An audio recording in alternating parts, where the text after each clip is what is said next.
17 inches Yeah. is what we need to take out. So try and find, so right here is the, Oh yeah. that's center. Nipple is, yeah. So you can measure out from center 8.5 inches. 8.5 inches on either side, and that'll give us our 17 we got to take out. And then, you know, we'll true it up, slide it back together, and then tack it, weld it, and then the drive shafts just fit. So that's pretty much Sweet. sounds easy. Yeah, right. Never is that easy. No, you're fine. So,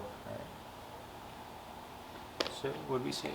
7.5 or 8.5. Yeah, geez. 8.5. So hold there. Hold the this one.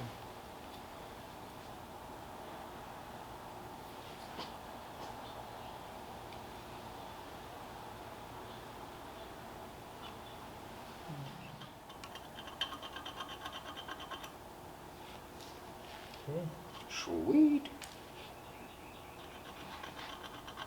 You want to aim your blade right in that. And obviously, it's better to be a little long than too short. Okay. So, the first cut's not a big deal. The second one, you got to really make sure you're taking exactly what you want out of it. Right. So after you make this cut, you got to measure and make sure your again. cut's definitely going to be 17. Yep. Sounds good.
Alright, so got the torque tube all welded up, took a measurement here with everything bolted together, with the clamshell and everything on it. It looks pretty good.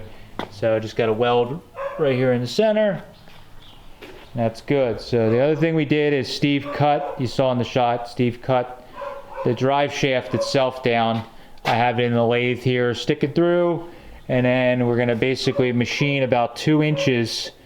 We're going to machine this down so that this factory sleeve that is splined, so it's like a tight tolerance fit. So we're going to actually want to heat this and knock it on, and then that'll give us, we have our measurement that we need here. It's 51 1/8, I believe is what it is.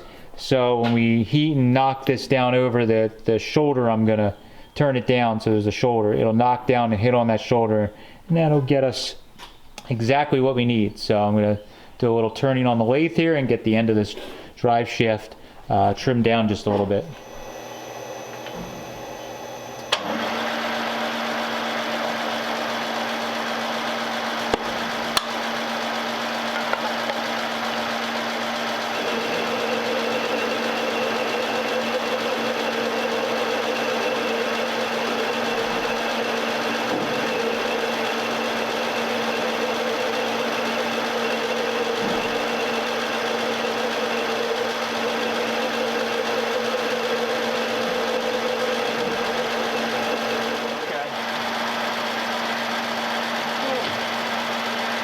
That whole warranty thing. Yeah, it's the right one this time at least. Yeah, all the parts were there. Box wasn't opened up. Everything was good. Oh, right, that was the problem before. Yeah. Yeah. Everything's good. Nice. Alright. Alright. Need anything before I go? Nah, I'm fine. I'm just gonna turn this down and I'm calling it quits. Alright, I'll see you in the morning. The other building locked up? Yeah, locked it up. Alright, thank you.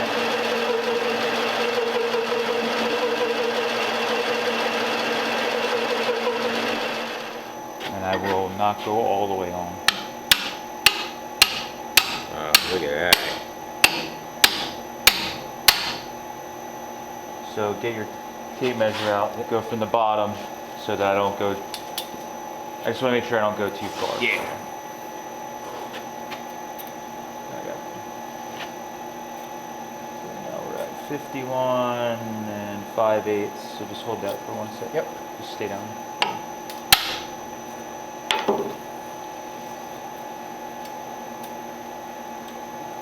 And the bottom. Yep. Under 51 and a half, just keep holding it. Yep.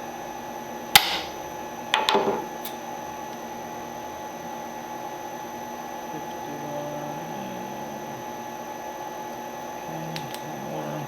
We're getting right about where I want it to be. Yeah. 51 and 3/16. Oh. We're right off. Oh, right there. That's gotta be it. So right there. Excellent. So let's.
Just give it a tap. Go ahead. Go ahead. Right, hold on.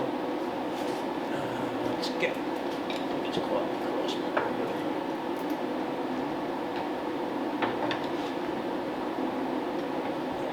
Yep. Okay, we're loose now. You can go ahead. There you go. Just hold the spring so it doesn't flip. Yeah, I got it. There we go. So now. Okay. Come down.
problem is I want to, I'm gonna try and help you get this rear in. I can get it. By yourself with the getting everything lined up? I put it in by myself the first time. No, but you didn't line the drive shaft No. up and do all that stuff. That's the part that's tricky. Getting the splines to start. 'Cause Yeah, that's true. Yep. you kind of need two guys, one to push and one to line up. That's what I'm. Well, what else? You still got to do the. Well, I guess you can do the clamshell afterwards with that Yeah. seal. Yeah, just take. And you just got to get the circlip on. Mm-hmm. All right, so we're gonna film Steve pulling the rear out because he forgot to film putting it in. Dummy forgot that we do videos here. Yeah. So we're gonna roll this out, and then Steve's gonna try to put it in himself, like he did. Right, see if it goes in as easy the second time. I was upstairs doing something in my office, and I came down, and the rear was just in, and he's like, "Look, it went in really easy." And I saw the camera was turned the other way. I'm like, "Did you film it?" Well, you know. That's all right. That's all right. We're gonna show you guys how you slide a rear in after you shorten the drive shaft, after you forgot to film doing it. Yep. So we're gonna pull it out, put it back in. Yep, gotta pick her up a little bit. Ready? Yep. Clear. You're clear. Okay. Hey, all right. Hey. Jack's up a little more. Yeah. You good on that side? Just gotta sneak up more. We gotta sneak the tire up. I want to actually show the drive. Because we should show the clip and all that. Yep.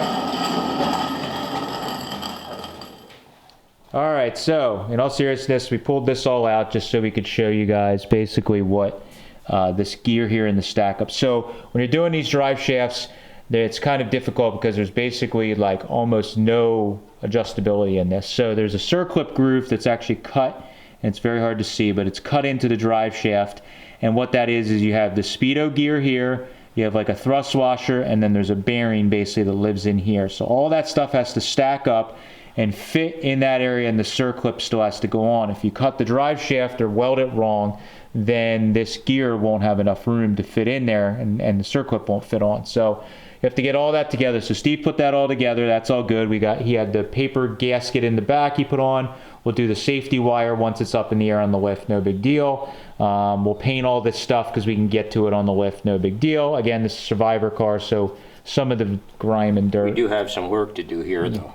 Yeah, so you can see there the drive shaft, I'm sorry, the radius rod length is different to where that little pad is. So what we do a lot of times is cut the pad off, move it back to where the wishbones want to live, and then everything's good. You could shorten the wishbones, but I think it's easier to cut that pad off and move it back and just bolt everything together, clamp it, and weld it back on, because that's what it was done originally. So Steve's got all this stuff set up here. It's all fitting good. The circlip's in.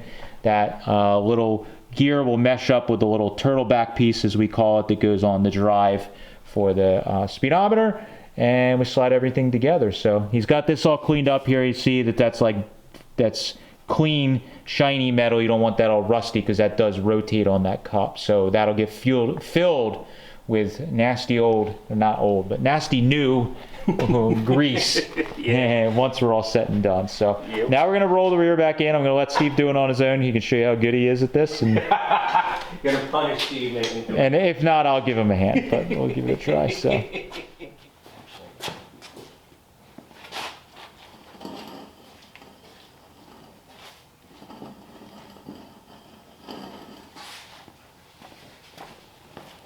Mike can put at the bottom, this is a recreation of Yeah, right. actual events. Yeah, dramatic creation. Yeah. like a crime documentary. Yeah. You want me to run the lift? Do you want to? Yep, in a second. Let me get this up on here. Okay, so I'll let you do it. You got it. Steve's a master now. Right? He doesn't need my help. What you think? At least we have a lift. We had to do it twice, so we didn't have a lift. I might have grumbled a little bit. Even though I would be grumbling at myself.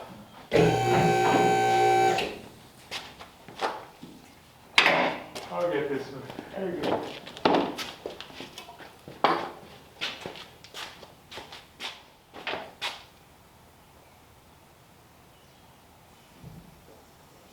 Oh, there we go.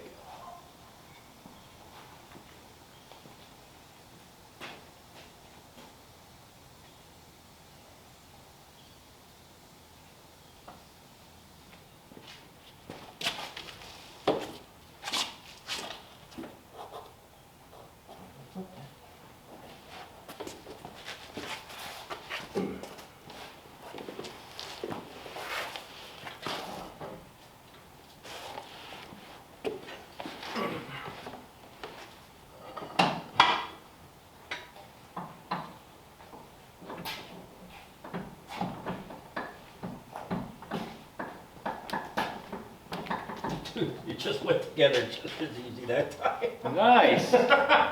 You just don't get that lucky. That's unusual. Yeah. All right. So we just gotta line the spring up then with everything. Yeah, should we put the clamshell on first, I guess? At least Yeah, you probably should, because that'll keep the rear from, yeah. sliding back out. Yeah. Okay, so we'll leave it alone for now. Get that on. And Yeah. get all the paper gaskets and goop and Yep. whatever on it. Okay. All right, well, I just spent what felt like a couple of days straightening fins on the radiator. Looks pretty good now. Now it's grill time. I guess we're gonna see what happens next.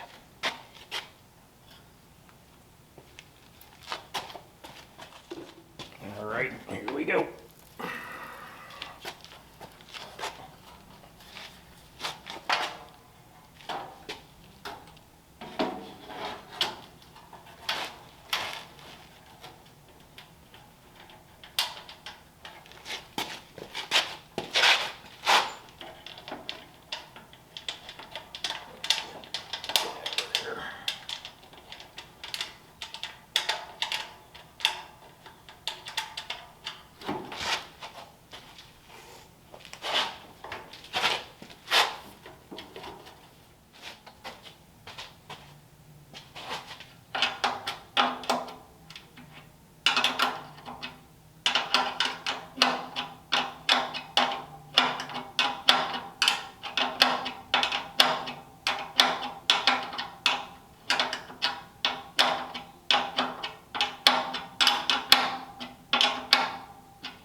All right, time for the grill.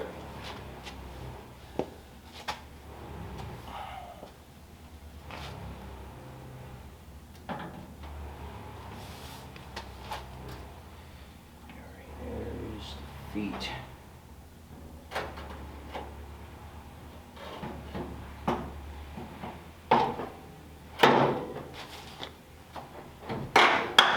Okay, let's see.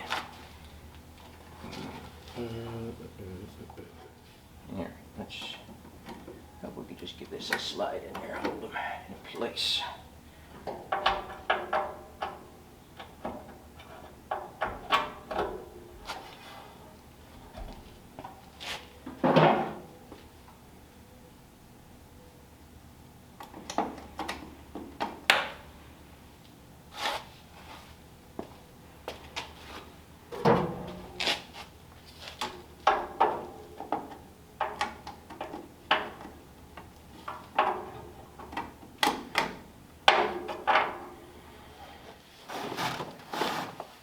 Got this K.R. Wilson steering wheel removal tool. I'm gonna try to figure out how it works here.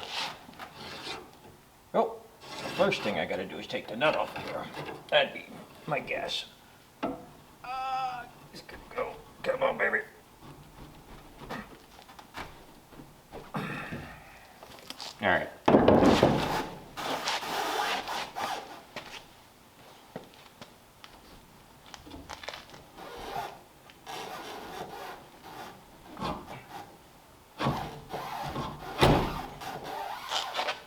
There we go. One tube removed.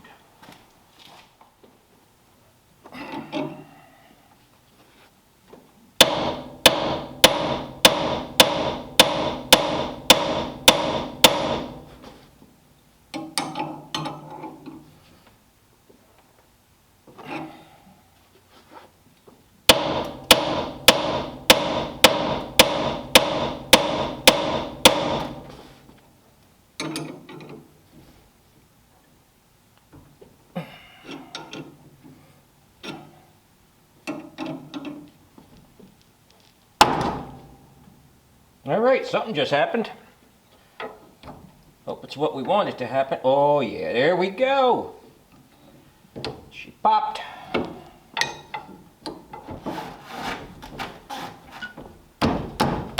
There we go. Managed to not even break my face. I'm willing to bet that's the first time it's been off since 1932.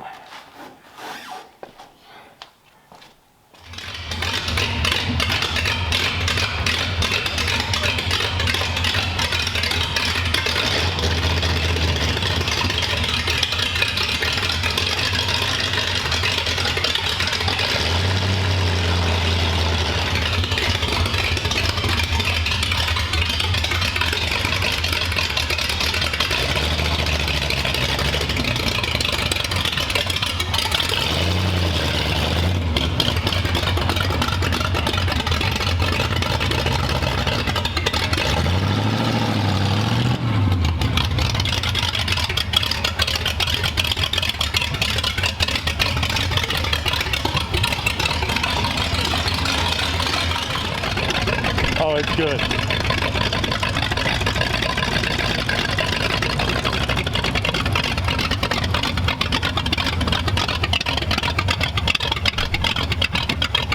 Yeah, it gets a little dusty when it does it.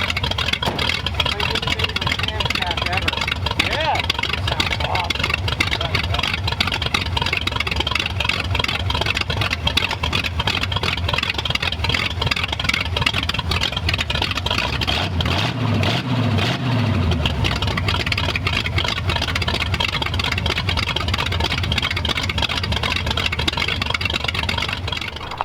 What are your thoughts, Moondog? It says it's loud and it's stinky, but he would like to ride in it when it's not quite as loud.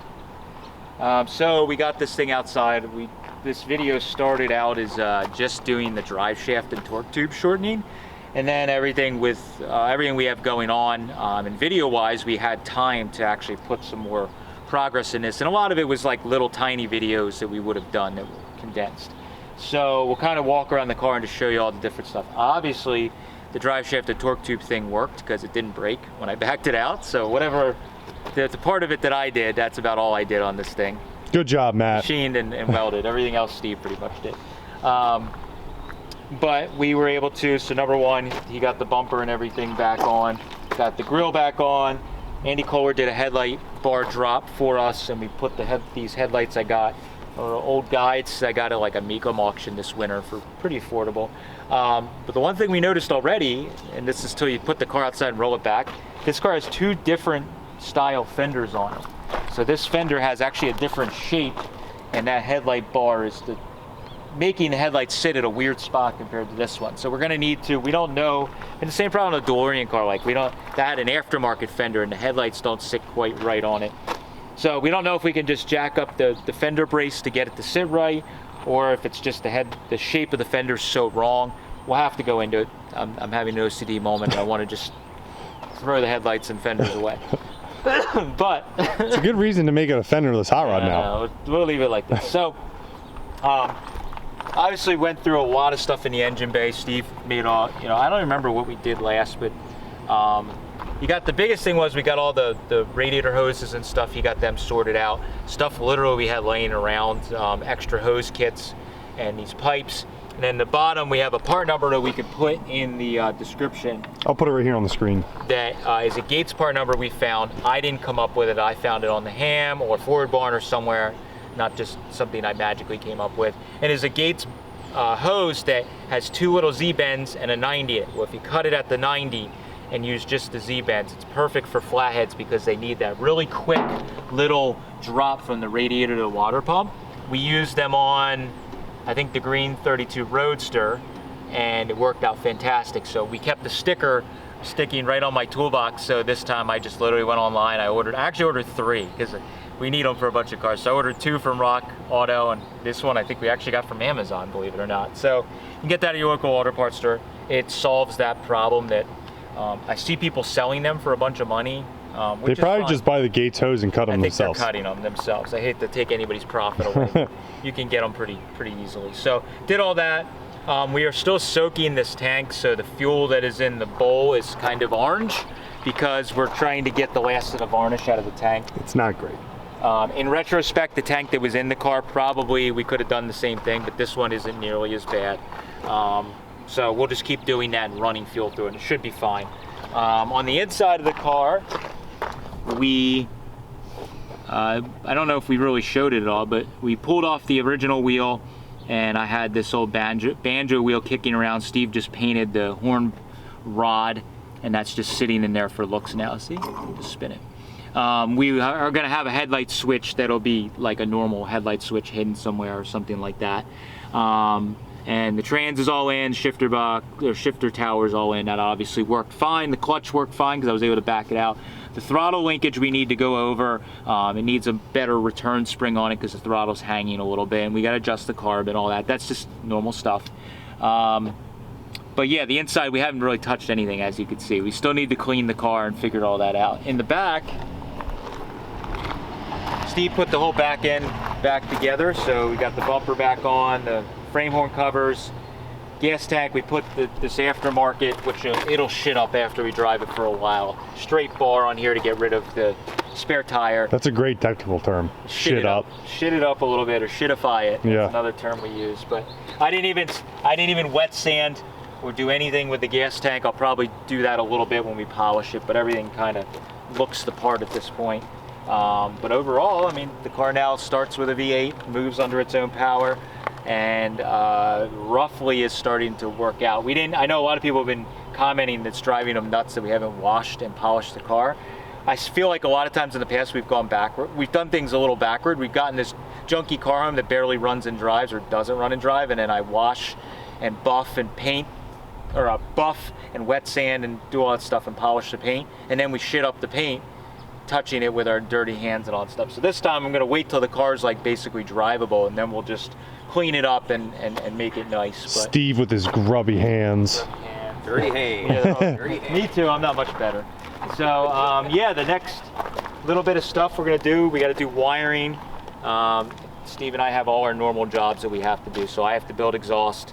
Steve's got to rewire the car and get the headlights, the turn signals, all that stuff sorted out. I got to work out getting some, I think we're going to use some factory taillight stands, so I may have to buy 2 of them.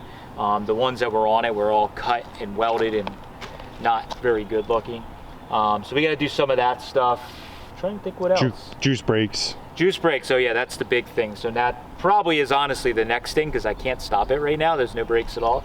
So we need to do the juice brake conversion. The setup that we did on the green Roadster, we're probably going to do a version of that, which means I also have to make a battery box. So we have to make one. So bunch of work. We may put this car on the shelf just for a little bit because we're going to try and get the sedan delivery finally finished. The rear's almost done on it. So, but big progress. Figure we pulled this thing out of a barn in January, December? January, February, somewhere around there. Somewhere like that, and now it's kind of transforming pretty quickly, but very excited about it. Car sits awesome, sounds awesome. The camshaft that's in this thing is not a mystery, but it's a pot vin cam that we came out of a donor engine that was in the Arden car for years. Yeah, it was just a random donor camshaft that was in an engine I got somewhere. So the cam ended up being good. It's pretty lumpy, and when we put some good exhaust on, I think it's going to sound great. But 32 sedan garage barn find is coming along pretty nicely, and can't wait to get this thing going and driving and back on the road being enjoyed is what all these cars need to be doing. So thank you guys. Let us know what you think of the 32 sitting outside now and its new setup and all the pieces bolted back on. Thanks guys, catch you later.